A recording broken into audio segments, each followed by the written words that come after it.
bahas dan juga membicarakan seputar tentang Al-Quran, yaitu adab dan juga akhlak seorang muallim ataupun seorang pengajar Al-Quran. Pertemuan yang lalu kita sudah membahas bahwa di antara akhlak dan juga adab seseorang untuk mengajarkan Al-Quran, yang pertama ikhlasun niyah. Yang pertama bersih, benar, dan juga bagusnya niat. Artinya ini adalah tahapan ideal bagi seorang guru, khususnya bagi orang yang mengajarkan Al-Quran. Bukan berarti wah ini ngaji di Al-Khairiyah kitabnya tentang At-Tibyan yang membahas tentang Al-Quran, berarti harus kalau mengajar Al-Quran itu seorang guru Al-Quran itu harus ikhlas. Ini adalah anjuran yang ideal, yang artinya kalau ingin mendapatkan derajat, ingin mendapatkan kemuliaan dari Al-Quran, memang tahapannya kayak begini. Bukan berarti kita mengklaim dan juga menuduh orang lain yang mengajarkan Al-Quran kalau yang gak ikhlas itu jelek. Jangan sampai sebaliknya kita dapat ilmu malah nyalahin orang, kita dapat ilmu malah ngejelekin orang. Justru kita mendapatkan ilmu adalah untuk membenarkan kesalahan kita, bukan untuk ngaku benar. Yang untuk membenarkan kesalahan orang lain. Kan sering terjadi dalam kehidupan kita sehari-hari. Kita itu belum banyak tersentuh urusan-urusan agama di kampung kita. Kemudian kita kumpul-kumpul ngurusin urusan agama di bentuk tempat ibadah, di bentuk tempat pengajian. Dulu belum ada ibadah, sebelum ada tempat pengajian, hubungan kita sama tetangga, sama saudara, sama keluarga baik. Ketika udah dibentuk tempat ibadah, udah dibentuk majelis taklim, sudah dibentuk tempat majelis taklim, banyak terjadi konflik, banyak terjadi pertentangan. Yang akhirnya kesimpulan sementara kita bahwa gara-gara ngurusin urusan agama, gara-gara ngurusin urusan pengajian, akhirnya kita banyak yang bertengkar. Kan pendeknya kita kalau mikir kayak begitu. Dulu kayaknya nggak ada pengajian, kita akur-akur aja sama saudara, akur-akur aja sama tetangga. Giliran bareng-bareng ngurusin urusan pengajian, jadi malah ada pertengkaran. Yang akhirnya pikiran pendek kita yang disalahin pengajian. Padahal yang salah adalah karakter dan juga tingkah laku kita ngurusin pengajian, bukan pengajiannya. Justru waktu demi waktu selanjutnya yang jadi korban siapa? Yang jadi korban pengajiannya. Padahal kita yang nggak bisa ngurusin, kita yang nggak bisa ngurusin tempat ibadah, kita yang nggak bisa ngurusin kumpul-kumpulnya orang. Kenapa itu? Karena kurangnya ilmu kita, karena kurang pengetahuan kita. Yang pertama, hubungan kita kepada Allah, dan juga kurang ilmu kita, hubungan kita kepada sesama manusia. Inilah maksud ayat Allah ataupun firman Allah, duribat alaihimud dzillatu aina ma tuqibu illa bihablin minallah wa hablin minan nas. Akan ditimpakan kehinaan di mana saja manusia berada, kecuali bagus hubungannya kepada Allah dan juga bagus hubungannya kepada sesama manusia. Karena kurang ilmu, jadi ngurusnya asal-asalan. Karena memang agama itu kayak begitu. Agama itu harus didasari dengan ilmu. Gak bakal berkembang, gak bakal jalan urusan agama kalau tidak didasari dengan ilmu. Terutama adalah ilmu pengetahuan agama. Gampangnya begini, kita bandingkan. Kalau seandainya ngurus urusan agama, yang pertama ada orang yang soleh, yang khusyuk tapi bodoh. Orang yang rajin ibadah tapi bodoh. Yang kedua ada orang yang alim, ngerti urusan agama tapi fasik, tapi kelakuannya nggak bagus. Kira-kira kita pilih mana? Kira-kira kalau kita mandangnya itu demi untuk kepentingan agama, seandainya kita harus memilih, jelek-jeleknya kita milih mana? Pasti kita seolah-olah dalam hubungan masyarakat milihnya orang yang soleh tapi bodoh. Padahal agama nggak bakal jalan sama orang yang bodoh. Lah bodoh, nggak bakal dia ngadain pengajian karena bodoh. Tapi dengan orang yang alim, walaupun karakternya dia fasik, banyak keburukannya, tapi ada ilmu agamanya, agama pasti jalan. sedikit demi sedikit itu insya Allah hilang kefasikannya, hilang keburukannya karena ilmu.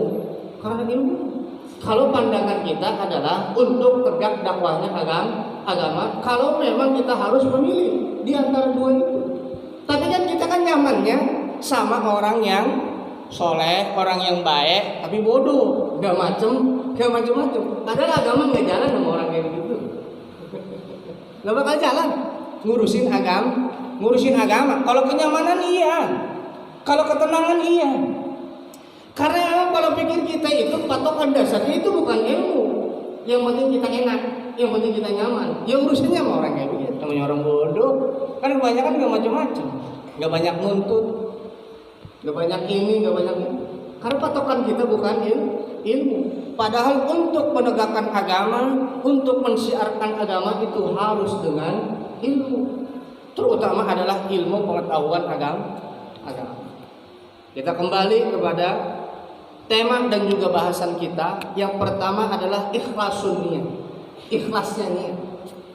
Yang kedua kata Imam An-Nawawi tahrirun niat, bebasnya niat ataupun tujuan. Artinya apa? Samakah dengan ikhlasnya niat? Sama aja, tapi ini adalah rincian daripada ikhlasnya niat. Seorang guru, seorang pengajar idealnya dianjurkan itu tidak niat apa-apa kecuali semata-mata niat karena Allah. Ya kayak kita ibadah semuanya kan kayak begitu. Lapat-lapat niat selalu lillahi ta'ala. Artinya apa? Kita diajarin dari awal perbuatan itu harus bersih niat dan juga tujuan. Karena kalau tidak bersih niat dan juga tujuannya itu habaan mansur, pasti efek dan juga pengaruh ibadahnya itu gak bakal bagus. Walaupun itu gak apa-apa, walaupun sekedar mulut kita usolli fardul maghribi salah raka'atin mustaqbilal qiblati imaman makmuman adaan, pasti ujungnya lillahi ta'ala. Itu untuk membentuk hati lidah itu. Kita mau sholat itu ngucapin kayak begitu, yang hukumnya sunnah. Kalau dalam kajian fikih itu liyusa'idal lisanul qalb. Kita ngucapin usolli hukumnya sunnah, ngelafatin usolli padahal belum sholat. Hukumnya sunnah supaya apa? Supaya kita sambil ngomong membantu hati. Usolli fardul maghribi salasa raka'atin mustaqbilal qiblati imaman makmuman adaan lillahi ta'ala. Allahu akbar. Yang pastinya, yang hakikatnya niat itu ada di dalam hati. Supaya ngebantu hati. Oh tadi lafadznya kayak begitu. Agar supaya ada ikatan apa yang kita ucapin ketika kita niat ucapin takbiratul ihram, niat dalam ibadah sholat. Pokoknya diucapin itu untuk membantu hati. Untuk memperbaiki hati juga kayak begitu. Karena hati ini adalah pekerjaan yang batin yang tidak nampak oleh pandangan kasat mata. Maka harus dimulai langkah-langkah yang pertamanya dan juga langkah-langkah selanjutnya adalah dengan gerakan-gerakan dan juga amal-amal yang nampak, amal-amal yang kelihatan, pekerjaan-pekerjaan yang dohir, pekerjaan yang kita lakukan yang bisa dilihat oleh kita dan juga bisa dilihat oleh orang lain. Walaupun Allah tidak semata-mata melihat pekerjaan yang lahir kita juga, pekerjaan-pekerjaan yang kelihatan.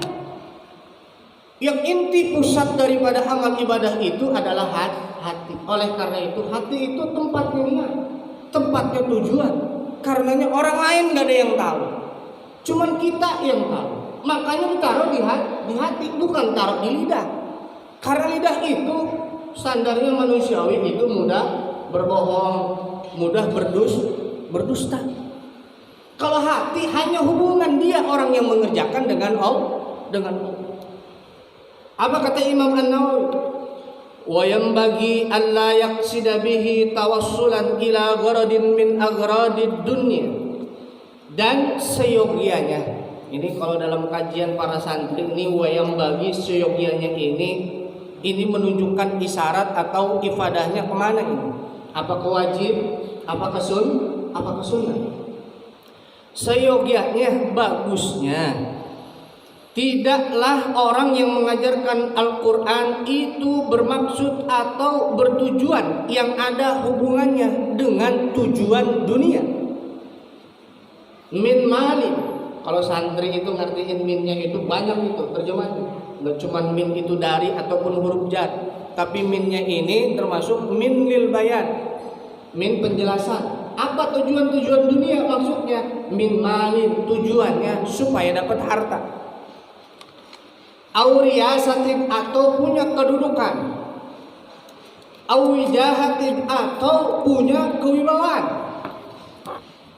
Au irtifa'in ala aqrani, atau juga punya ketinggian atas orang-orang yang ada sebayanya, teman-temannya. Tujuannya ngajar kayak begitu. Nggak ada Pak Ustadz teman-teman saya yang ngajar, saya doang yang ngajarin Al-Quran. Alhamdulillah Pak Ustadz, saya memanfaat ilmunya. Teman-teman saya mah nggak ada yang ngajar Al-Quran. Tujuannya ngebanding-bandingin kayak begitu, itu tujuannya udah nggak bagus.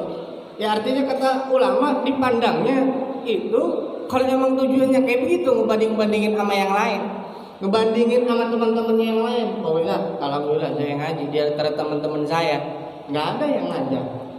Nggak ada yang ngajarin Quran, nggak ada yang ngajar di musola, nggak ada yang ngajar di masjid. Gampang, nggak ada yang jadi ustaz kecuali saya. Kalau tujuannya ngebanding-bandingin, berarti nggak ikhlas itu. Ada pada urusan agama, kata ulama. Kalau tujuannya, alhamdulillah Pak Ustaz, saya walaupun cuma lulusan pondok, ya alhamdulillah saya masih manfaat ilmunya. Yang ngajar anak-anak Al-Quran, tujuannya tahadus bin nikmat.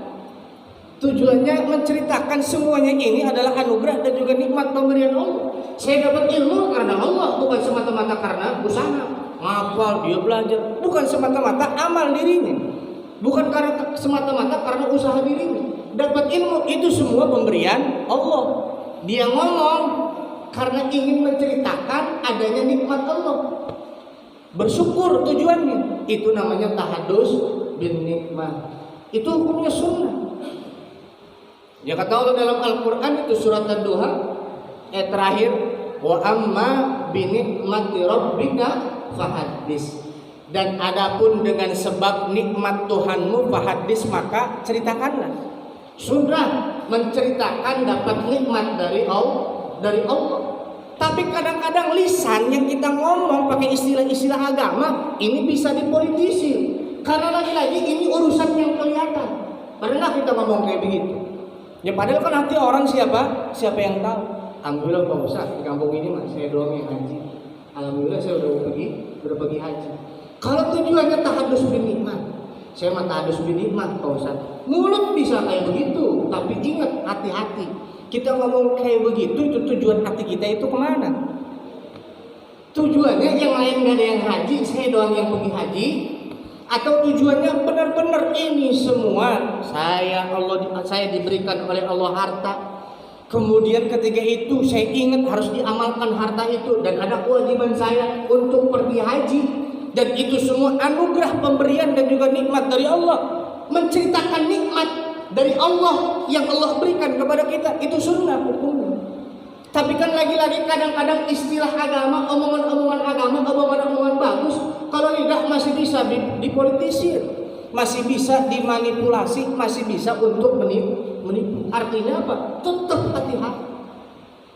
Walaupun tujuannya adalah untuk bersyukur. Lagi-lagi kayak begitu. Bukan berarti begini. Oh, kalau kayak begitu belum tentu ya. Orang yang ngomongnya juga tahadus bin nikmat, ngomongin tentang kenikmatan. Itu tujuannya itu karena Allah, bisa jadi karena pengen dipuji, karena pengen dapat sanjungan orang. Ada orang yang kayak begitu. Ya Pak Ustaz, alhamdulillah saya tahadus bin nikmat. Saya bisa ini, bisa itu. Bisa jadi itu. Belum tentu dia ngomong. Bukan berarti kita untuk mengklaim orang lain.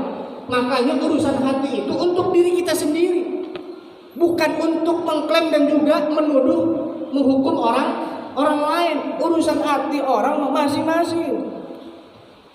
Makanya ilmu akhlak, ilmu adab, ilmu tasawuf yang pertama untuk diri kita sendiri, bukan untuk ngurusin orang lain. Apalagi untuk menuduh orang lain. Buat diri sendiri. urusan hati itu yang diperbaiki. Jangan untuk menuduh orang. Artinya hati-hati. Istilah-istilah yang baik, istilah-istilah agama juga mampu digunakan untuk tujuan yang bukan agama. Istilah-istilah akhirat mampu digunakan untuk tujuan dunia. Yang dalam bahasa ulama itu ada istilah kalimatu haqqin uridu bihal batil. Kalimat yang hak, kalimat yang benar, tapi tujuannya itu yang dikehendaki adalah kebatilan. Kayak begitu. Dan ini terjadi apalagi di media sosial. Banyak kan yang kayak begitu. Coba lihat ya di Facebook di segala macam. Wah, orang bener semua, ya ibu. Oh. Orang bener semua di media sosial. Segala Mekah lah di-upload. Wah, segala macam. Masya Allah, ada orang yang macam-macam di foto-foto. Ya, mudah-mudahan niatnya untuk menyebarkan kebaikan. Fastabiqul khairat, berlomba-lomba untuk menyebarkan kebaikan. Siapa tahu di antara mereka yang melihat ada yang tergugah hatinya.